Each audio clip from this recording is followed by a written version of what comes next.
അങ്ങനെ ബ്രഹ്മയുഗത്തിൻ്റെ ടീസർ എത്തിയിരിക്കുകയാണ്. 5 മണിക്കാണ് റിലീസായത്. സോ ഒരു 2 മിനിറ്റ് ദൈർഘ്യമുള്ള ഒരു ടീസറാണ്. ടീസർ എനിക്ക് ഭയങ്കര ഇഷ്ടമായി കേട്ടോ. ആ ടീസർ അതിന് 2 കാരണങ്ങളുണ്ട്. ഒന്നാമത് ഞാൻ വിചാരിച്ച പോലെയല്ല ഈ ടീസർ വന്നത്. അതായത് ഞാൻ കുറച്ച് മനസ്സിൽ കണ്ടിരുന്ന ഒരു കട്ട്സും കാര്യങ്ങളുള്ള ടീസറിൻ്റെ എങ്ങനെയായിരിക്കും എന്നുള്ളൊരു ഒരു പ്രഡിക്ഷൻ പോലെ വിചാരിച്ചിരുന്നു. പക്ഷെ അതേപോലെയല്ല വന്നത്. രണ്ടാമത് ഈ ഒരു ടീസറിൻ്റെ ക്വാളിറ്റി അതിൻ്റെ നെറ്റിസ്റ്റ് ക്വാളിറ്റി തന്നെയാണ്. ഈ ടീസർ ഫുൾ എടുത്ത് നോക്കിയാൽ എനിക്ക് ഞാൻ എൻ്റെ ടി വിയിലാണ് ഈ ടീസർ കണ്ടത്, മൊബൈലല്ല. അപ്പോൾ വലിയ സ്ക്രീനിൽ കണ്ടുകൊണ്ടാണെന്ന് അറിയാം, ഭയങ്കരധികം ക്വാളിറ്റി തോന്നി. എസ്പെഷ്യലി ഈ ഒരു ടീസറിൽ ഒരു വെള്ളച്ചാട്ടം കാണിക്കുന്ന സീൻസ് ഉണ്ട്.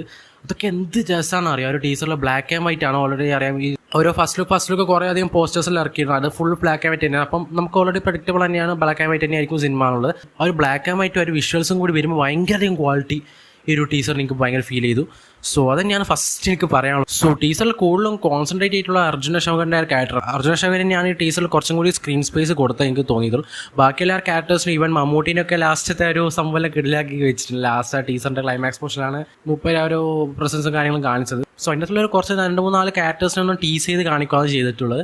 സോ ടീസറിൽ തന്നെ ഒരു വണ്ടർ അടിപ്പിച്ചിട്ടുണ്ട് കുറേ കാര്യങ്ങൾ. ഒരു വിഷ്വൽസ് തന്നെയാണ് എനിക്ക് ഏറ്റവും കൂടുതൽ പറയാനുള്ളത്. ബ്ലാക്ക് ആൻഡ് വൈറ്റ് ആയതുകൊണ്ട് തന്നെ ഭയങ്കര രസമുണ്ട്, ഒരു ബ്യൂട്ടി ഉണ്ട് ഒരു ടീസറിന്. സോ സിനിമ ഇറങ്ങിയ ഒരു ഹോൾ സിനിമ തന്നെ ഇറങ്ങിയാൽ എങ്ങനെയായിരിക്കും എന്ന് ഞാൻ എൻ്റെ ഒരു വണ്ടർ. ഇതിന് പേടിപ്പിക്കേണ്ട കാര്യങ്ങളോ ഹൊറർ മൂഡ് അങ്ങനത്തെ കാര്യങ്ങളൊന്നും കാണിച്ചില്ല. ജസ്റ്റ് ആ ഒരു ക്യാരക്ടേഴ്സിനെ ഒന്ന് ജസ്റ്റ് ടീസ് ചെയ്ത് പോയി. അതിന് നല്ല കാര്യമായിട്ട് തന്നെ തോന്നി. അങ്ങനെ ഹൊറർ മൂഡോ അങ്ങനത്തെ ഒന്നുമില്ല. പക്ഷേ നമുക്ക് ആ ഒരു സിനിമേൻ്റെ ഏകദേശം ഒരു ലെവലും കാര്യങ്ങളെല്ലാം ഏകദേശം മനസ്സിലായി.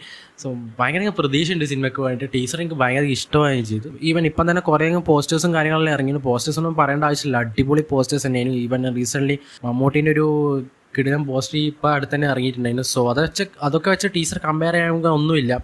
ടീച്ചറിലെ ആ ഒരു ഫസ്റ്റ് ലുക്ക് ടീച്ചറിൽ ഇറങ്ങിയ ആ പ്രായ മമ്മൂട്ടി, ആ ഒരു മമ്മൂട്ടിനെ ഇതിൻ്റെ അകത്ത് ടീസ് ചെയ്ത് വെച്ചിരിക്കുകയാണ് ചെയ്തത്. അതിന് നല്ല രീതിക്ക് രസമുണ്ട് മമ്മൂട്ടിനെ കാണാൻ വേണ്ടി. അത്രക്കും മൂപ്പര ഒരു പ്രായമായിട്ടുള്ള രീതി ആ ഒരു സിനിമ ആ ഒരു ടീച്ചറിൽ കാണിച്ചപ്പോൾ തന്നെ നമ്മൾ ഞെട്ടിപ്പോവും. സോ അത്രക്കും ഭയങ്കര രസമുണ്ട്. ആ ടൈറ്റിൽ കാർഡ് അടക്കം ഭയങ്കര രസത്തിൽ ഞാൻ എഴുതി വെച്ചിട്ടുള്ളത്. എസ്പെഷ്യലി ഒരു കല്ലിൻ്റെ അടുത്ത് ഒരു ഗോൾഡിൽ എന്തെങ്കിലും വരുന്നെടുക്കുന്ന പോലെ ആ ബ്രഹ്മയുഗം എന്ന് എഴുതിയത് അതെല്ലാം കാണാൻ വേണ്ടി നല്ല രസമുണ്ട്. സോ ഇത്ര കാര്യങ്ങൾ എനിക്ക് ടീച്ചർ കണ്ടപ്പോൾ ഫുള്ളായിട്ടൊന്ന് ഗ്രാസ്പ് ചെയ്യാൻ കഴിയുന്നത്. അടിപൊളി തന്നെയാണ്. ടീച്ചർ എനിക്ക് ഭയങ്കര ഇഷ്ടമായി. അതിൻ്റെ ക്വാളിറ്റി ഒരു രക്ഷയിലാണെന്ന് പറയാം.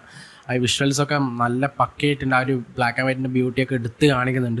സോ അതുകൊണ്ട് തന്നെ ഒരു ഡിഫറെൻറ്റ് കൈൻഡ് ഓഫ് ഫീൽ തന്നെയായിരിക്കും നമുക്ക് തിയേറ്ററിൽ സമ്മാനിക്കാനാണ് ഞാൻ വിചാരിക്കുന്നത്. സോ ഭയങ്കര സ്ലോ പേസ് തന്നെയായിരിക്കും ഈ സിനിമ തന്നെ തോന്നുന്നത്. എനിക്ക് ടീച്ചർ കണ്ടപ്പോൾ അങ്ങനെ ഫീൽ ചെയ്തു കേട്ടോ. സ്ലോ പേസിലാകെ ഒരു കഥ ഇങ്ങനെ പറഞ്ഞു പോകുന്നത് അങ്ങനത്തെ രീതി തന്നെയാണ് എനിക്ക് തോന്നുന്നത്.